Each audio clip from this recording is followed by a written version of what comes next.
The Apple II became one of the most popular computers ever. Although it was a vast improvement over the Apple I, it contains the same processor and runs at the same speed.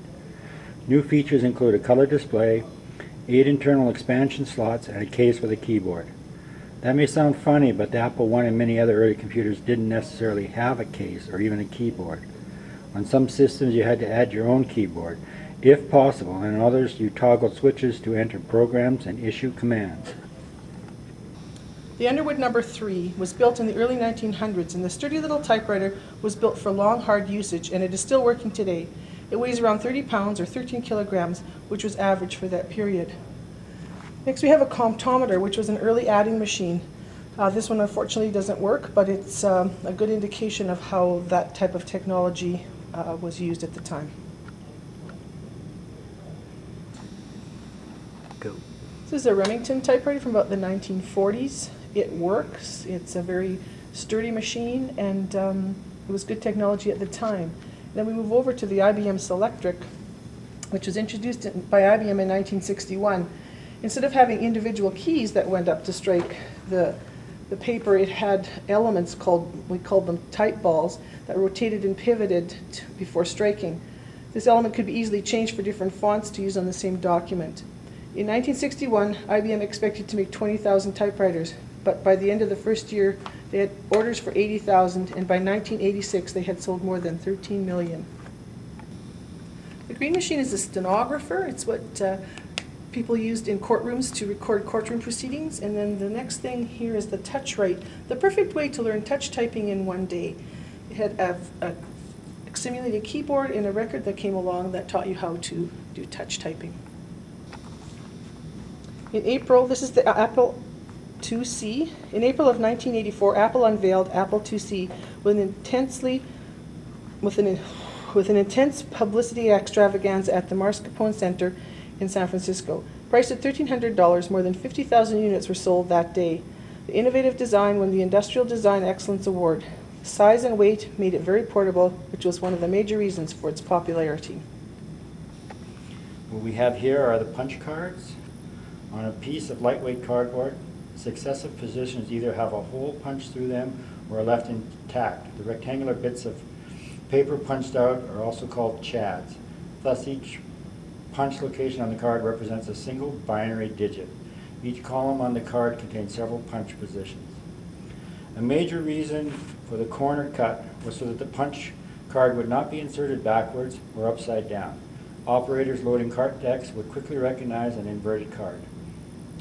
Now we're moving on to the 8-inch floppy disk, which was really where the name floppy disk came from. As the time progressed, the 8-inch became the 5 1/4 inch. This is one that many people are familiar with. And then we progressed into the 3 1/2 inch, which everybody probably recognizes. It held 1.44 megabytes of memory. Another funny disk is this huge disk here. This held 5 megs of data, so equal to about 4 of these. Moving on to our hard drive display. This one here, huge drive, 1.2 gigabyte, probably from the late 70s. We move into something from the late 90s, 98, 99, 2000, which was a 6 gigabyte drive, which was considered a large drive at that time. And the next drive we have here is a laptop drive at 80 gigs. You can see how the size has progressed. As space requirements increased, we went through several different iterations of space disks that could hold more and more memory. This is a little 16 meg SD card. We then moved into the zip drives. This one was capable of 250 megabytes, which was large at that time. This was an iMation SuperDisk. Pretty much the same. It held 120 megs. And as time progressed, we moved into the CD disk player. This one probably held a disk about 650 megs. If we move over to here, this is one of the first modems that were marketed. You simply dialed your service provider, and when this phone started ringing, you put it in the cradle, and made your connection. Over here, we have, it's still an external modem, but you actually attach the phone line, therefore you didn't need the acoustic coupler. And as time went on, we moved into the internal modem cards, like the ones we see here. This is the one that most people, they're still built into a lot of computers at this time. What we have here is the Palm Pilot, usually referred to as a personal digital assistant. What you did, you had a cradle that you attached to your computer. This was docked to the cradle, and you could upload calendars, certain amount of email. You couldn't connect to your email, but you could download email to it. It progressed to this model where you could actually do the same functions, but it had an actual text editor, and you could take notes at a meeting, etc. This keyboard folded into thirds, and eventually was about the same size as that. Very lightweight, easy to carry. This is the Digiac 4030 digital computer trainer. Not much known about it.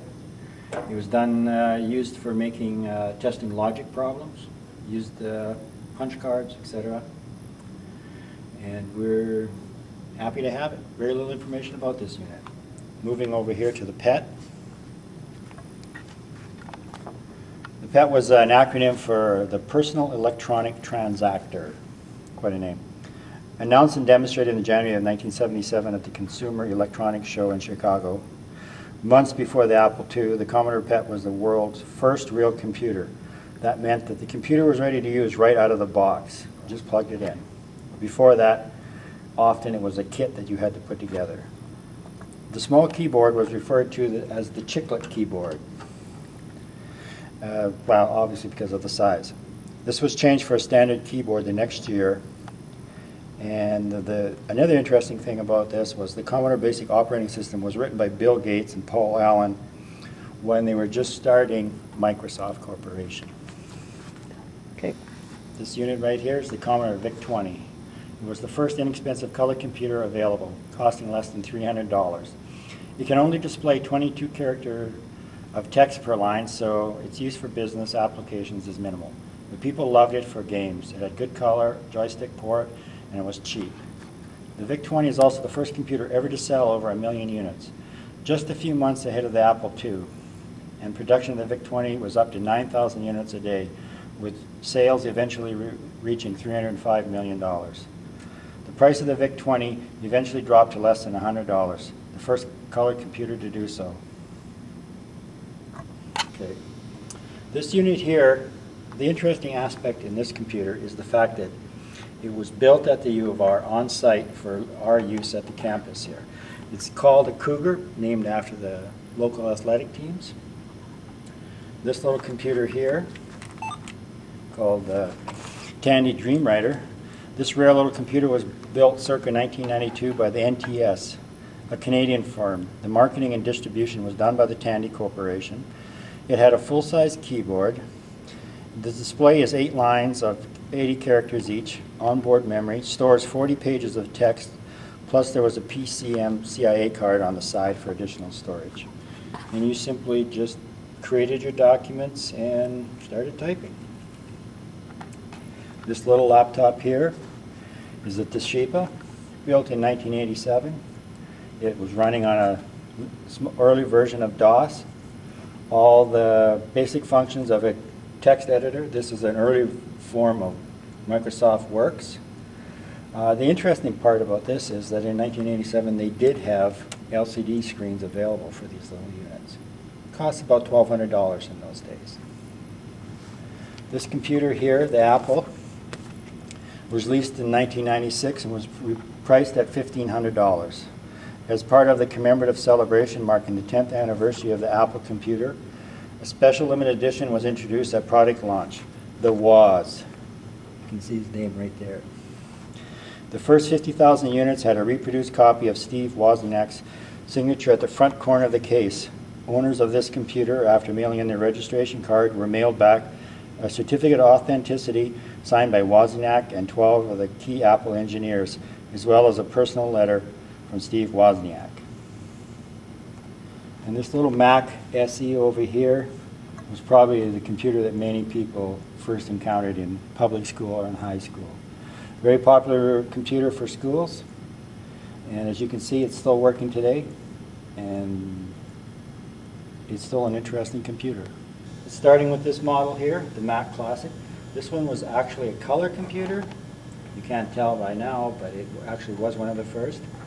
We progressed into this unit here, which was a true color monitor, sometimes referred to as the pizza box because of the small, thin nature of the computer. The Performer right here, it was probably one of the first multimedia computers. Microphone here. You had the slot for the floppy disk and for a CD, which was unusual in those years. Probably in early 1992, 93. Here is an early Apple laptop, 1992. It's kind of interesting because it does have the LCD monitor, but it's got a trackball as well, which was very unusual. And probably cost around $4,000 at that time. This computer here, many people are familiar with, the first original iMac. Came out in 1998, 1999. See a lot of them still around.